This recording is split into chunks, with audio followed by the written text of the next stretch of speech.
तुम्हारा सवाल दिल से निकला है और समाज के एक बहुत पुराने गहरे मिसकंसेप्शन को छू रहा है। लोग समझते ही नहीं कि शादी में कोई किसी से बड़ा या छोटा नहीं होता, बराबरी होती है।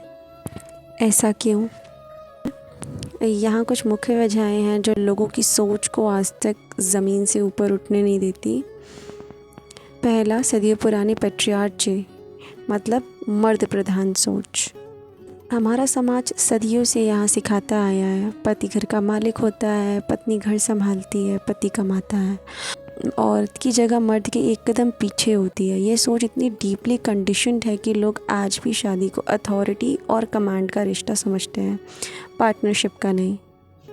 दूसरा, कंपैरिजन से रिश्ते टूटते हैं, बनते नहीं। लोग हर बात में ये सोचने लगते हैं, कौन ज़्यादा कमाता है, कौन ज़्यादा स्मार्ट है, कौन घर में डिसीजन मेकर है। जब तक लोग ये बड़ा छोटा का नज़रिया नहीं छोड़ेंगे तब तक बराबरी का मतलब समझ ही नहीं आएगा। तीसरा, मर्द को दर्द नहीं होता टाइप, अनरियलिस्टिक एक्सपेक्टेशंस। लोगों को लगता है कि पति स्ट्रांग होना चाहिए, औरत सॉफ्ट, पत्नी ओबीडियंट हो और पति डोमिनेटिंग। इसी वजह से अगर कोई औरत स्ट्रांग या आउटस्पोकन है या अगर पति इमोशनली वनरेबल हो तो लोग उसे उल्टा सीधा जज करने लग जाते हैं। चौथा, समझ कम दिखावा ज़्यादा। लोग दूसरे के रिश्ते को इस नज़र से देखते हैं, उसकी बीवी ज़्यादा कमा रही है तो बोलेंगे बेचारा पति उसकी बात मान रहा होगा तो पति के घर वाले बोलेंगे जोरू का गुलाम है क्या।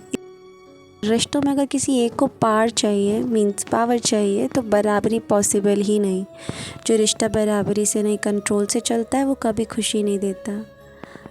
तो फिर लोगों को कैसे समझाएं? खुद एक मिसाल बन के जिएं, एक बात को प्यार और लॉजिक से रखें, जहाँ ज़रूरत हो वहाँ सवाल उठाएं। रिश्तों को स्टेटस का बेस नहीं, समाज का बेस दें।